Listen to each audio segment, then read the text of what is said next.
ይሄ እንግዲህ ባለ 3 መኝታ ነው እንደምታዩ። ባለ 3 መኝታ 153 ካሬ ነው። ይሄ 153 ካሬው ባለ 3 መኝታ ተጨማሪ የሰራተኛ ክፍል ነው። እሺ እንግዲህ ሎኬሽናችን ቦሌ እንደመሆኑ ከቦሌም ደንበል ከደንበል ወረድ ብሎ ጋዜቦ አደባባይ ነው ኦሬዲ የምንገኘው። ትልቅ ዲስካውንት ነው ያለቀ ቤት ላይ 25% ነው ዲስካውንት የምናደርገው። ስለዚህ በ25% ዲስካውንት 100% ለሚከፍል ደንበኛ ዲስካውንቱን አግኝቶ ወደ 4 ሚሊዮን ብር ዲስካውንቱ ራሱ ነው። 4 ሚሊዮን ብር ቀላል አይደለም። በግንባታ ላይ ያሉ ቤቶች ቅድመ ክፍያቸው ከትንሹ ካሬ ሲጀምርልሽ ቅድመ ክፍያው 1.3 ነው። 1 ሚሊዮን ከ300 ሺህ ከፍለው ቀጣይ ደግሞ ክፍያው የሚሆነው የግንባታውን ፕሮግረስ እያዩ ነው። እኛ የምናስከፍለው ቤስድ ኦን ኮንስትራክሽን ነው። ለምሳሌ 10 ካሬ ቦስልሽ ቶታል ፕራይሱ እስከ 3.7 ነው። ቅድመ 3.7 ቶታል ፕራይሱ ማለት ነው። ቅድመ ክፍያቸው ሱቁን ለመግዛት እስከ 1.3 ነው ከደንበኛ የሚጠበቀው ማለት ነው። በታማኝነት ሆነስትና ዴሊቨሪ አንድ ለየት የሚያደርገን ነገር ነው ቪስኮ ሪል ስቴትን። በሁለተኛ ደግሞ እስካሌሽን የመሳሰሉ ነገሮች ወይ ደግሞ ውዝፍ ተጨማሪ ፕራይስ ደንበኞች ላይ እንዳይመጣ ያለምንም ጭማሪ ያለምንም ወለድ ያለምንም ዋጋ ቅያሪ አሁን በሚዋዋለው ውል እስከ መጨረሻው ድረስ ደንበኛን በማስተናገድ ሰላም ውድ የኖር በሸገር ቤተሰቦቻችን እንዴት ናችሁ? ዛሬ እንግዲህ እንደዚህ እንደምትመለከቱት ቆንጆ ቤቶችን ቪስኮ ሪል ስቴት ለእናንተ ይዞላችሁ መጥቷል። በደንበል ጋዜቦና በመስቀል ፍላወር አካባቢ ነው እንደዚህ አይነት ቤቶች እየገነባ የሚገኘው። ሽያጭ ላይ እንደሆነ ሰምቻለሁ። እኔም አብረን ገብተን በዝርዝር እንረዳለን። እኔ መልክት ነኝ፣ አብራችሁ ይቆዩ። ሰላም። እሺ ሰላም እንደምናለሽ። እንኳን ደህና መጣሽ። እንኳን ደህና ቆየኸኝ። እስኪ እንተዋወቅ መጀመሪያ። ፍራውል እባላለሁ፣ የቪስኮ ሪል ስቴት አማካሪ ነኝ። እሺ ዛሬ እንግዲህ የመጣሁት ደንበል ጋዜቦና መስቀል ፍላወር አካባቢ የመኖሪያ አፓርትመንት ገንብታችሁ ሽያጭ ላይ እንዳላችሁ ሰምቼ ነውና ስለሱ አንዳንድ መረጃዎችን ትሰጠኛለህ? እሺ በትክክል አዎ። በደንበል ጋዜቦና እንዲሁም መስቀል ፍላወር ላይ ያለቁ ቤቶችን አሁን ለሽያጭ ይፋ አድርገናል። እንደምታየው አንደኛው ሙሉ በሙሉ አልቆ ተነጠል ካርታም ይወጣላቸው ናቸው። ሌላኛው ደግሞ 3ኛ ፍሎር ላይ የደረሰ በአጭር ጊዜ ውስጥ በተቀላጠፈ መንገድ እየተሰራ ያለ ሁለተኛ ፕሮጀክትም አለን። እስኪ ውስጥ ገብተን ደግሞ ቤቶቹን እያስጎበኘውሽም አንዳንድ ነገር እንይና ቢሮ ሄደን እናወራለን። እሺ ደስ ይለናል። እሺ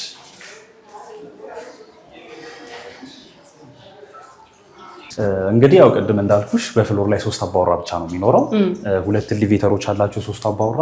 በተጨማሪ ጂ ፕላስ ከታች 2 ቤዝመንት ፕላስ ግራውንድ የመኪና ማቆሚያ አለ። ይሄ እንግዲህ ባለ 3 መኝታ ነው እንደምታየው። ባለ 3 መኝታ 153 ካሬ ነው። ይሄ 153 ካሬው ባለ 3 መኝታ ተጨማሪ የሰራተኛ ክፍል ነው ያለው። ሜርስሩ ዲዛይናቸው በጣም ያማሩ ናቸው፣ በጣም ውብ ናቸው እንደምታያቸው። በጣም ደስ ይላል። ይሄ ነው እያንዳንዱ መኝታ ቤቶቹንም ቪዚት ማድረግ እንችላለን። በቂ የሆነ ባልከኒ ያላቸው የሰራተኛ ክፍል ለብቻዋ ባልከኒ ያላት የሰራተኛ ክፍልን ሳያካትት 3 ቤድሩም ነው ማለት ነው። ለምሳሌ አንደኛው መኝታ ክፍል ከዚህ ቪዚት እናደርግና ላሳየሽ። ይሄ ኪችን ነው። ይሄ ኪችናቸው ነው። ለቀቅ ያለ ነው፣ ደስ ይላል። ለቀቅ ያለ ነው።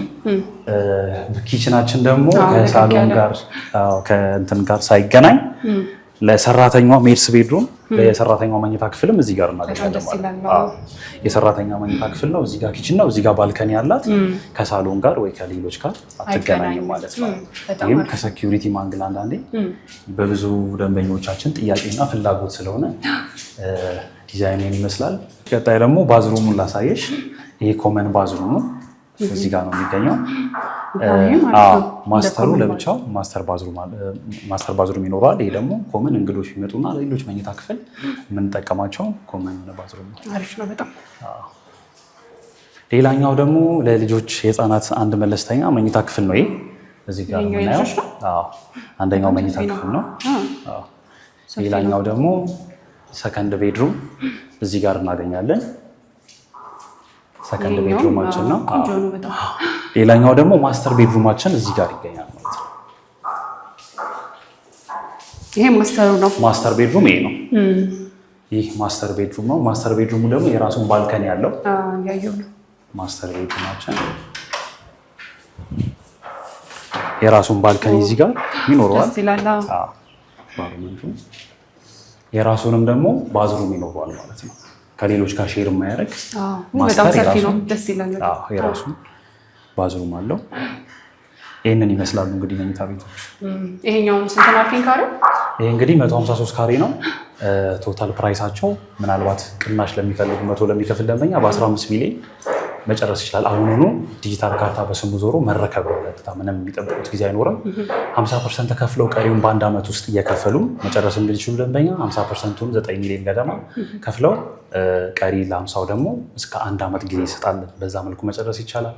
ካልሆነም የራሳቸው ባንክ ካላቸው ደግሞ በራሳቸው ባንክ ገዝተው ለባንካቸው ደግሞ እስከ 20 ዓመት እስከ 17 ዓመት እንደ ባንካቸው ውል ቀስ ብለው መጨረስም ይችላሉ። ምክንያቱም የአንዳንድ ደንበኞቻችን ጥያቄም ስለነበረ በራሳቸው በግል ባንክ ኤንጂኦ ላይ የሚሰሩም ሆነ አንዳንድ ደግሞ የተለያየ ተቋማት የራሳቸው ግል ስራ ያላቸው ሰዎች እና ከባንክ ጋር ዲል ያላቸው ሰዎች እንደዚህ አይነት ግብይት ስለሚፈልጉ ለእነሱ የተሻለ አማራጭ ነው ያስባለሁ። እንግዲህ ሌላኛው ደግሞ የቀረን ሳሎኑ ነው። ያው ሳሎኑ እንደምታዩ በጣም ሰፋ ያለ መጠነኛ ለቤተሰብ ለፋሚሊ የሚሆን ሳሎን ነው።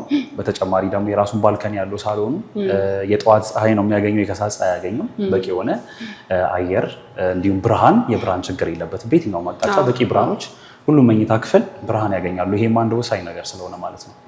ሰው በእንደዚህ አይነት መልኩ ነው እንግዲህ ባለ 3 መኝታ እንዳየሽው ነው ይመስለው። በጣም አሪፍ ነው። እዚህኛው ሳይታችሁ ላይ ምን አይነት የካሬና የመኝታ ቤት አማራጭ ይዛችኋል? እዚህኛው ሳይታችን ላይ እንግዲህ የካሬ አማራጮቹ ባለ 3 መኝታ ብቻ ናቸው ያሉት። ባለ 3 መኝታ ደግሞ 167 ካሬ እና 153 ካሬ ናቸው። በፍሎር ላይ 3 አባወራ ብቻ ነው የሚኖረው። ሶስቱም ባለ 3 ናቸው። ካሚኒቲ ማንግል ቅድም እንዳልኩሽ እንግዲህ ሁሉም መሰረታዊ ነገር ያሟላ ቅንጡ አፓርታማ ነው። 2 ሊፍት አለው፣ 3 አባወራ። ያ መሆኑ ያው ጋጋታ የለውም፣ ያን ያህል ግርግር የለውም። ስለሆነ የጋራ መጠቀሚያ የሆኑ ነገሮችን እንደ ግል በደንብ ያለምንም እንትን ደንበኛ መጠቀም ይችላሉ ማለት ነው። የመኪና ማቆሚያም እንደዛው በየግላቸው አንዳንድ የመኪና ማቆሚያ ቦታ ከ2 ቤዝመንት ጋር ይሰጣቸዋል። ስታንድ ባይ ጄኔሬተር ያለ ነው። ከርሰ ምድር ውሃ ደግሞ ዋነኛ ጥያቄ ስለሆነ ከግራውንድም በተጨማሪ ደግሞ ቶፕ ፍሎር ላይ ወይ ደግሞ የህንፃው አናት ላይ በፓምፕ ወደ ታች ለሁሉም ቤቶች ኢንስታል የሚደረግ ሁሉም ነገር ሬዲ የሆነለት ነው ማለት ነው። መሟላት ያለበት ነገር ሁሉ ለተለያየ ፕሮግራም የሚፈለገው ለክርስትና፣ ለድግስ እንዲህ ስፔሶች ወይ ደግሞ አዳራሾችም ያሉ ነው። ከሴኩሪቲ አንግል ደግሞ የፕሮፐርቲ ማኔጅመንት ኦፊስም ታች ላይ ሁሉ ነገር ዝግጁ የሆነ ቅንጡ አፓርታማ ነው ማለት ነው። በጣም ደስ ይላል። ያው እንደምናየው እንግዲህ አልቋል። ጥንቅቅ ያለ ነው። ደስ ይላል፣ ያምራል። በምን ያህል ጊዜ ነው ግን የምታስረክቡት? ያው እንግዲህ ማስረከቢያ 50% ነው እንግዲህ ደንበኛ ይህን ቤት ለመረከብ መክፈል የሚጠብቀው ከሱ 50%ቱን ከፍለው ቀሪ 50ውን በአንድ ዓመት ጊዜ ውስጥ ከፍለው መጨረስ ይችላሉ። ምንም የምንጠብቀው ጊዜ አይኖርም። ማስተካከል ያለባቸውን አስተካክለው መረከብ ይችላሉ። ግን ደግሞ ምናልባት 100% አሁን ላይ መክፈል የሚችሉ ደንበኛ ከሆነ ዛሬ ገዝተው ነገ ቤቱ መረከብ ይችላሉ። ነገ መኖር ይችላሉ። ዝግጁ ስለሆነ እንደዛ ነው። በጣም ደስ ይላል። እንግዲህ እዚህ ያለውን አይተነዋል፣ ወደነዋል። ጋዜቦ አካባቢ ያለው ሳይታችሁስ?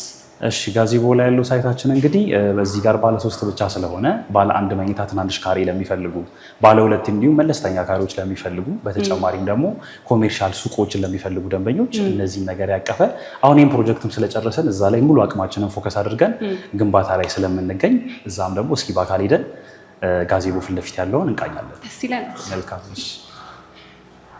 እንግዲህ ይሄ ደግሞ ሁለተኛው ፕሮጀክታችን ነው። ያው እንግዲህ ቅድም ቪዚት ያደረግነው 100% ያለቀው አንደኛው ፕሮጀክታችን ነው። አሁን እንግዲህ ካምፓኒው ሙሉ ፋይናንሻል አቅሙንም ሆነ ሂውማን ሪሶርሳችንን ሁሉንም እዚህ ላይ ፎከስ በማድረግ እንግዲህ በጣም በአጭር ጊዜ ውስጥ ለማስረከብ ግንባታ ላይ እንገኛለን። ኦልሞስት እዚህ ደረጃ ላይ ደረስነው 4 ወራት ባልሞላ ጊዜ ውስጥ ነው። ምክንያቱም ያኛውን አጠናቀን ለደንበኞች ዴሊቨር እንዳደረግን እስካቬሽን ጀምረን ነበረ። በዚህ አጭር ጊዜ ውስጥ እንግዲህ 3 ቤዝመንት ወደ ታች ጨርሰን ነው አሁን በ4 ወር ከሆነ በጣም የሚገርም ፕሮግረስ ላይ ነው ያለው። ሙሉ በሙሉ አንድ ሲንግል ፕሮጀክት ነው የምንሰራው። ኖርማሊ ይሄ አንድ ለየት የሚያደርገን ነው እንዳልኩሽ። ያው በዋናነት እኛ ዴሊቨሪ ታይማችንን ጠብቀን ለመስራት የምንጠቀማቸው አንዱ ምንድነው አቅማችን ከሚችለው በላይ ፕሮጀክት አንይዝም። አንድ ተነጠል ፕሮጀክቶችን ይዘን እሱን ከጨረስን ወደ ሌላኛው ሳይት ነው። ስለዚህ አሁን ፎከስ አድርገን የምንሰራው ይሄኛው ሳይት ብቻ ነው የሚሆነው። ይሄኛው ሳይት አሁን እንደምታዩ 3ኛ ፍሎር ላይ ደርሷል። 2 ዓመት ከ6 ወር ያለምንም ጥርጥር የምናስረክብ ነው የሚሆነው ማለት ነው። እዚህ ላይ እንግዲህ ያሉት የቤት አማራጮች ምንድነው? ቅድም ያየነው ሙሉ በሙሉ መኖሪያ ናቸው፣ ሬዚደንሻል ናቸው። እዚህ ጋር ደግሞ ሚክስድ አፓርትመንት ናቸው። ኮሜርሻል አለ ከስር፣ ከላይ ደግሞ መኖሪያ ቤቶች አሉ። ኮሜርሻሎች ከትናንሽ ካሬ ጀምሮ ከ10 ካሬ ጀምሮ 26 ካሬ 14 ካሬ አለ። ይሄ ማለት እንግዲህ አካባቢው ላይ ካለውም ከማርኬት አናላይዝ አንገል አብዛኛው ሰው የሚጠቀመው ለወርቅ ቤት፣ ለውስኪ መደብር እንደዚህ ለጥቃቅን ቡቲኮችም ለሚሆን ታሳቢ ተደርገው ሰውም አፎርደብል ማንኛውም ግለሰብ ሀገር ውስጥ ያለ ሚዲየም ክላስ ላይ ያለ አፎርድ ሊያደርገው የሚችል ነው። ስለዚህ ለምሳሌ 10 ካሬ ቦስልሽ ቶታል ፕራይሱ እስከ 3.7 ነው። ቅድመ 3.7 ቶታል ፕራይሱ ማለት ነው። ቅድመ ክፍያቸው ሱቁን ለመግዛት እስከ 1.3 ነው ከደንበኛ የሚጠበቀው ማለት ነው። ወደ ቤቶቹ ደግሞ ከአካባቢው አንፃር በጣም ፌርና አፎርደብል ነው። ቦሌ ላይ ይሄ ሱቅ ማለት ነገ አልቆ ከተረከበ በኋላ ምንም መገመት ይቻላል የሚታይ ነገር ስለሆነ ማለት ነው። 26 ካሬውን ትንሽ ከፍ ያለ መግዛት ቢፈልጉ 8.2 ቶታል ፕራይሱ ነው። ቅድመ ክፍያው 3.7 ነው። 26 ካሬ ኮሜርሻልን መግዛት ይችላሉ ማለት ነው። መኖሪያ ቤቶቹም ደግሞ ቅድም እንዳልኩሽ መንገድ ዳር እንደመሆኑ ሴንተር ቦታ ላይ እንደመገኘቱ ለኮሜርሻል ሴንተር ላይ በጣም ተፈላጊነት እንደመሆኑ አነስተኛ ካሬ ናቸው ዲዛይን ያደረግናቸው ለሬንታል እና ሞር ለሪሴል ቫሉዌብል ስለሆኑ ማለት ነው። ስለዚህ ዋን ቤድሩም አሁን 55 ካሬው ቶታል ፕራይሱ 6.8 ነው የሚሆነው። ቅድመ ክፍያው 1.3 ነው።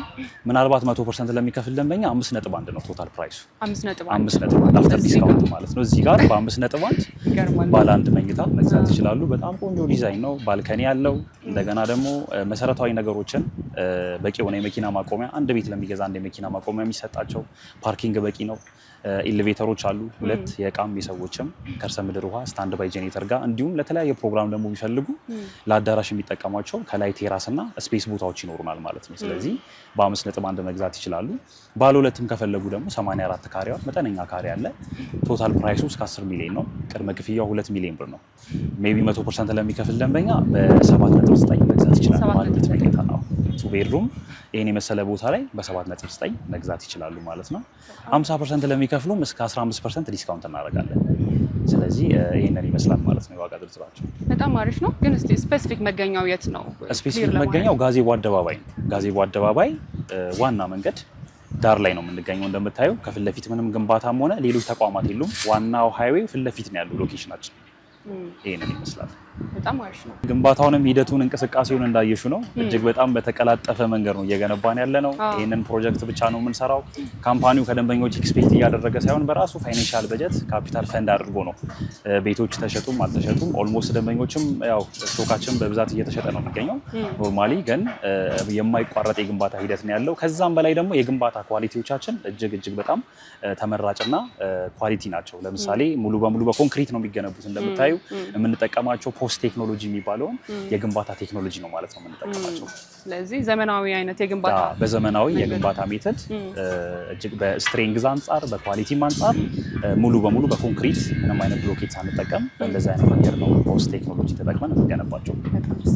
ሌሎቹን ደግሞ የስለ ካምፓኒያችን ፕሮፋይልም ሆነ ሌሎች አማራጮችን ቢሮ ገባ ብለን ያለውን ነገር እናወራለን። ደስ ይለናል። እሺ ፍራኦል እንግዲህ ሳይታችሁን አይቼዋለሁ፣ ቆንጆ ነው በጣም ግን እስኪ ስለ ቪስኮ ሪል ስቴት ደግሞ አሁን አንዳንድ ነገሮች በላይ። እሺ እንግዲህ ሳይታችን እንዳየሹ ነው። ቪስኮ ሪል ስቴት ማን ነው ወደሚለው ደግሞ ስመልስሽ ቪስኮ ማለት ኦልሞስት ከዚህ ቀደም በኢምፖርት ኤክስፖርት ላይ ሲሳተፍ የነበረ የኢንተርናሽናል ትሬዲንግ ካምፓኒ ነው። እንዲሁም ደግሞ አንዳንድ ኮንስትራክሽን ዘርፎች ላይም ሲሳተፍ የቆየ ረጅም ዓመት ልምድን ያካበተ ግዙፍ ተቋም ነው። ኦልሞስት ግን ወደ ሪል ስቴት ኢንዱስትሪው ከተቀላቀለ አጭር ጊዜ ቢሆነውም በዚህ አጭር ጊዜ ውስጥ ትልቁን የማህበረሰቡን ጥያቄና ችግሮች ላይ ሞር ክሌማቸውን ማርኬት አናላይዝ በማድረግ ነው ወደ ኢንዱስትሪው የገባው ማለት ነው። ብዙ ጥያቄዎችን መልስ በመስጠት ለምሳሌ ከዴሊቨሪ አንጻር ዋናው ትልቁ የማህበረሰባችን ችግር የመረከቢያ ጊዜ ነው። በታማኝነት ሆነስትና ዴሊቨሪ አንድ ለየት የሚያደርገን ነገር ነው ቪስኮ ሪል ስቴትን። በሁለተኛ ደግሞ እስካሌሽን የመሳሰሉ ነገሮች ወይ ደግሞ ውዝፍ ተጨማሪ ፕራይስ ደንበኞች ላይ እንዳይመጣ ያለምንም ጭማሪ ያለምንም ወለድ ያለምንም ዋጋ ቅያሪ አሁን በሚዋዋለው ውል እስከ መጨረሻው ድረስ ደንበኛን በማስተናገድ እኚህን የመሰሉ ነገሮች እንግዲህ ቫልዩ በመጨመር ሴክተሩ ላይ እንግዲህ በአጭር ጊዜ ውስጥ እጅግ ተቀባይነትን አትርፎ 100% ያለቁ ቤቶችን ተነጠል ካርታ ዲጂታል ካርታ የወጣላቸውን ቤቶች ለሽያጭ ይፋ አድርገናል ማለት ነው እንደምታዩ። ስለዚህ ስጋት የሆኑ ነገሮችን ቀርፋችሁን የመጣችሁት ማለት ነው። ስጋት የሆኑ ነገሮችን በዋናነት ቀርፈን የመጣ ነው። ከሌሎችም ምናልባት ለየት የሚያደርገን ኢንዱስትሪ ላይ እንዳልኩሽ ዴሊቨሪ ታይም እና የዋጋ ጭማሪ ናቸው። ዴሊቨሪ ታይም ስልሽ ያው ሙሉ በሙሉ ገንብተን አጠናቀን ነው ለደንበኞች ለሽያጭ ይፋ የምናደርገው። በተጨማሪም ደግሞ የውዝፍ ፕራይሶችን በተመለከተ ለምሳሌ ከዚህ ቀደም እንደሚታወቀው አብዛኛው ጊዜ ሪል ስቴት ግብይት የሚያደርገው በዶላር ነው። ግን ኖርማሊ አሁን ላይ በኢትዮጵያ ብርም ቢሆን በኢትዮጵያ ብር ደግሞ ሲሆን ምንድነው የዋጋ ጭማሪ ሲጨምር ደንበኛ ላይ ያላሰበው ውዝፍ ፕራይስ ይመጣል። ፌሮ ሲጨምር ዋጋ ይጨምራል። የኮንስትራክሽን እቃዎች የትኛውም ሲጨምር ዋጋ ይጨምራል። ይሄ ደግሞ አንድ ደንበኛ በ8 ሚሊዮን ገዝቶ ለመረከብ ኤክስፔክት ያደረገውን ቤት እስከ 10 ሚሊዮን ሊፈጅበት ይችላል ማለት ነው። ያ ነገር እንዳያጋጥማቸው ደንበኛ ምንም አይነት የዋጋ ጭማሪ ደንበኛን አይመለከትም። ስለዚህ እስካሌሽን አይኖርም ማለት ነው እኛ ጋር። በጣም ደስ ይላል። ምን አዲስ ነገር ይዛችሁ መጣችኋል? እስቲ ከአዲስ ነገር እንታንሳ። ከሌሎችም እንግዲህ በተጨማሪ አዳዲስ ነገሮች ወይ ደግሞ ከሌሎቹ ለየት ሊያደርገው የሚችለው ይህን ካምፓኒ ምንድነው ሎኬሽናችንም አንድ ማተር ያደርጋል። ያው አሁን ላይ እንደ ሀሴታውን ስናስብ መኪናና ቤትን ለምሳሌ መኪና ሲሆን የተመረተበት ዓመተ ምህረቶች እንዲሁም ደግሞ የነዳጅ ኮንሰፕሽኖች ምናልባት ሪሴል ቫሊዩ እና ሪንታል ቫሊዩ ላይ ቫሊዩ ይሰጣቸዋል። ቤት ሲሆን ግን ዓመተ ምህረት ምናምን አይደለም። ዋና ሪሴልም ለሬንታል ቫሊዩ ክሬዲት ሊያሰጠው የሚችለው ምንድነው ሎኬሽን ነው። አዲስ አበባ መግቢያ ዳር ላይ ያሉ ሎኬሽን እና አሁን መሀል ከተማ ላይ ለኮሜርሻል ሴንተር፣ ለጤና ተቋማት፣ ለትምህርት ቤቶች፣ ለኢንተርቴንመንት ሴንተር የሆነ ቦታ ላይ ያለ ቤት እኩል አይደለም። ሬንታል ቫሉ ቢፈለግ ሪሴል ማድረግ ቢፈለግ ለልጆችም እንዲሁም ከመሰረታዊ ነገሮች አንጻር የተሻለ ቦታዎች ላይ ሎኬሽናችን እጅግ በጣም ፎከስድ አድርገን ሁነኛ ቦታዎች ላይ ነው ብዙ ጊዜ ግንባታ የምንገነባው። ሁለተኛ ፕሮጀክትም አሁን በ2 ዓመት ከ6 ወር የምናስረክበው ኦልሞስት 2 ስላብ ጨርሰን 3ኛ ፍሎር ላይ እንገኛለን። ሱቆችን በውስጡ ያቀፈ ነው ከባለ 1 መኝታ ጀምሮ የሚገኙ እሱም እንደዛው በጣም ተፈላጊ ቦታ ላይ ሎኬሽኑ ሴንተር የሆነ ቦታ ላይ ነው ያለው። ይሄኛውም አሁን ያየሽውም ያለቀው ቤት እንግዲህ መሀል አዲስ አበባ መስቀል ፍላወር ነው ፖሊ ደንበል ነው የሚገኘው። ስለዚህ ሎኬሽን ማተር ያደርገናል። ማስረከቢያ ደንበኛን አያሳስብም። 100% አጠናቀን ሌላውን ደግሞ ያለምንም ውዝፍ ፕራይስ የግንባታውን ፕሮግረስ እያየ ነው ደንበኛ እየከፈለ የሚሄደው ማለት ነው። ስለዚህ እኚህ ነገሮች በዋናነት ቪስኮ ሪል ስቴትን ለየት ያደርጓል ማለት ነው። በጣም ደስ ይላል። እስኪ አሁን ደግሞ የዋጋና ያከፋፈል ሁኔታውን እናንሳ። እሺ ዋጋውን በተመለከተ እንግዲህ አሁን አይተን የመጣናቸው ያለቁ ቤቶች ቅድመ ክፍያቸው ኦልሞስት ያለቀ ቤት እንደመሆኑ አንድ ደንበኛ 50% ተከፍሎ ቤቱን መረከብ ይችላል። ዜን ቀሪ 50ውን በአንድ ዓመት ውስጥ ቤቱን ተረክቦ መክፈል ይችላል። ምናልባት ደግሞ በባንክ የሚፈልግ ከሆነ በራሱ ባንክ መግዛት ይችላሉ። ቤዚካሊ ኤንጂኦ የሚሰሩ ሰዎች አንዳንድ ኢንተርናሽናል ካምፓኒዎች ላይ ምናምን ያሉ ሰዎች አሁን በካምፓኒ በድርጅታቸው ብዙ ጊዜ ቤት ለመግዛት የብዙ ደንበኞቻችን ጥያቄም ስለነበረ ከዛ አንግል በባንክ መግዛትም ይችላሉ። ካልሆነም ደግሞ 50% ከፍለው ቤቱን መረከብም ይችላሉ ማለት ነው። ዋጋቸው አሁን ለምሳሌ ባለ 3ቱ 153 ካሬው 15 ሚሊዮን ነው ጠቅላላ ፕራይሱ የሚሆነው። ቅድመ ክፍያው 9 ሚሊዮን ነው የሚሆነው ማለት ነው። ዲስካውንቶች አሏችሁ ብዬ አስባለሁ። ዲስካውንት አለን። ያለቀው ብዙ ጊዜ ዲስካውንት የተለመደው አንደር ኮንስትራክሽን ህንፃዎች ላይ ነው ወይ ደግሞ ቤቶች ላይ ነው እንጂ አሁን 100% ያለቁ ቤቶች ላይ ዲስካውንታቸው እምብዛም ነው። ግን እኛ ጋር ምንድነው አሁን የመጀመሪያ ማስታወቂያም እንደመሆኑ ወይ ደግሞ ይፋ ስናደርገውን በቅርብ ጊዜ የተለቀቁ ሳይቶች እንደመሆኑ ይዘን የመጣነው አንድ ኦፈር ነው። ትልቅ ዲስካውንት ነው። ያለቀ ቤት ላይ 25% ነው ዲስካውንት የምናደርገው። ስለዚህ በ25% ዲስካውንት 100% ለሚከፍል ደንበኛ ዲስካውንቱን አግኝቶ ወደ 4 ሚሊዮን ብር ነው ዲስካውንቱ ራሱ ነው። 4 ሚሊዮን ብር ቀላል አይደለም። ሌላው ሳይት ላይ ባለ 1 መኝታ ሊያስገዛው ይችላል ይሄኛው ዲስካውንት። ስለዚህ ይሄን ዲስካውንት ማግኘት መጠቀም ይችላሉ። አንደር ኮንስትራክሽን ያለው ላይም እንደዛው በተመሳሳይ ነው 25% ዲስካውንት እናደርጋለን ማለት ነው። በግንባታ ላይ የሚገኙ ቤቶችስ ቅድመ ክፍያቸው? እሺ በግንባታ ላይ ያሉ ቤቶች ቅድመ ክፍያቸው ከትንሹ ካሬ ሲጀምርልሽ ቅድመ ክፍያው 1.3 ነው። 1 ሚሊዮን ከ300 ሺህ ከፍለው ቀጣይ ደግሞ ክፍያው የሚሆነው የግንባታውን ፕሮግረስ እያዩ ነው። እኛ የምናስከፍለው ቤስድ ኦን ኮንስትራክሽን ነው። መጀመሪያ ሳይቱን ሲገዛ ቅድመ ክፍያውን 1.3 ከከፈለ በኋላ ሁለተኛ ዙር ለመክፈል ሲመጣ ደንበኛ የጊዜ ገደብ ሊሚት እንዴት ተቀምጦ ሳይሆን የገዛው ቤት ስንተኛ ፍሎር ላይ እንደደረሰ ስንተኛ ወለል ላይ እንደደረሰ መቶ ቪዚት በማድረግ በማየት ነው የሚከፍለን ማለት ነው። ስለዚህ በግንባታው ፕሮግረስ ሲሆን ደግሞ ለመተማመንም ሞር ኮንፊደንስ ሆኖ አንድ ደንበኛ ኮምፎርታብል ይሆናል የሚገዛው ነው። ለዛ አንግል በግንባታው ሂደት ይሆናል ማለት ነው ቀጣይ ክፍያዎች የሚሆኑት። ከዛም ከፍ የሚል ካሬም ከሆነ 1.7 አለ ኦልሞስት 70 ካሬ አካባቢ የሚጠጋ ዋን ቤድሩሞች ባለ 2 ደግሞ ሲሆን ኦልሞስት እስከ 2 ሚሊዮን ነው ቅድመ ክፍያቸው። 2.1 ያልበለጠ ነው ዳውን ፔመንታቸው። ቀጣይ በግንባታ ፕሮግረስ እየከፈሉ ይሄዳሉ ማለት ነው። ስለዚህ ከሎኬሽኑ አንጻር አፎርደብል የሆነ ፕራይስ ነው ይሄ። ቦታው ቦሌ ነው፣ ቦሌ አካባቢ ነው። ግን በደንብ የማያውቁ ሰዎች ካሉ አካባቢ ላይ ምን ምን ማህበራዊ መገልገያዎች አሉ? እሺ እንግዲህ ሎኬሽናችን ቦሌ እንደመሆኑ ከቦሌም ደንበል፣ ከደንበል ወረድ ብሎ ጋዜቦ አደባባይ ነው ኦልሬዲ የምንገኘው። እንግዲህ ቦታው ለተለያየ ለጤና ተቋማትም ለትምህርት ቤቶችም ለኮሜርሻልም ሆነ ለኢንተርቴንመንት ተቋማት ሴንተር የሆነ ቦታ ነው። ቤዚካሊ በዲፕሎማት ሰዎች እንዲሁም ደግሞ እንደዚህ ፎሬነሮች አብዛኛው ጊዜ ለሀገሪቷ መንገድ ያሆኑ ሰዎች በአብዛኛው ለማረፊያነት የሚፈልጓትን ቦታ ነው። ለዛም እንደውም ሞር ከመኖሪያም እንደ ኢንቨስትመንት ራሱ ቢታሰበውን ትናንሽ ካሬ ባለ አንዶቹ እንዲሁም ሱቆችም ግራውንድ ላይ ይገኛሉ። ስለሆነ እነዚህ ነገሮች ለኢንቨስትመንት ሞር ደንበኞች ጆይን ማድረግ ይችላሉ። ለዛም ምቹ አድርገን ነው በተለይ መኖሪያ ቤቶቹን ዲዛይን ያደረግናቸው። እጅግ በጣም አነስተኛና መጠን ያሉ ካሬ ናቸው። ፈርኒሽድ ተደርጎ በዶላር መከራየት መከራየት የሚችሉ ነው። እንዲሁም አየር መንገድም ከዚህ የ10 ደቂቃም ጉዞ ነው የሚሆነው። ለተለያየ ደግሞ ትላልቅ በከተማችን ያሉ የኢንተርቴንመንት ሴንተሮችም እንዲሁም አቅራቢያችን መስቀል አደባባይ እዚሁ አጠገባችን ያለ ነገር ነው። በየትኛውም በአራቱም አቅጣጫ ሴንተር የሚሆን ቦታ ነው ማለት ነው ቦታው። ስለዚህ ምቹ ነው ማለት ነው። አዎ በደንብ ምቹ ነው። ለምሳሌ እነ ቤት አዛታን የሕክምና ተቋማት ብንወስድ እነዚህ ኦልሞስት የኛ ጎረቤቶች ናቸው። እንዲሁም ደግሞ የተማሪዎችም አሉ የተባሉ ትምህርት ቤቶችም እንደዛው በዙሪያችን ላይ የሚገኙ ናቸው የሚሆኑት ማለት ነው። ስለዚህ አስፈላጊ የሆኑ ማህበራዊ መገልገያዎች በዙሪያ ይገኛሉ። ሁሉ መሰረታዊ ነገሮች፣ አስፈላጊ የሆኑ ነገሮች ከተቋማት የትኛውንም ነገሮች ያማከለ ምቹ ቦታ ላይ የሚገኙ ቦታ ነው ሎኬሽናችን። በጣም አሪፍ። እሺ እናንተም ቢፈልጓችሁ በምን ኮንታክት ያድርጓችሁ? እኛን ለሚፈልጉ ደንበኞች የበለጠ መረጃ ለማግኘት ሳይት ቪዚት መጥተው ቪዚት ለማድረግ ሀገር ውስጥም ያሉ ከሀገር ማዶም ያሉ ሰዎች በቴሌግራም እና በዋትስአፕ አሁን ከታች በምናስቀምጥላቸው ስልክ ላይ ኮንታክት ማድረግ ይችላሉ። በአካልም ደውለውም መጥተው ሳይትም ኦፊስም ቪዚት ማድረግ ይችላሉ ማለት ነው። እሺ በጣም አመሰግናለሁ። እኛም እናመሰግናለን ስለመጣችሁ።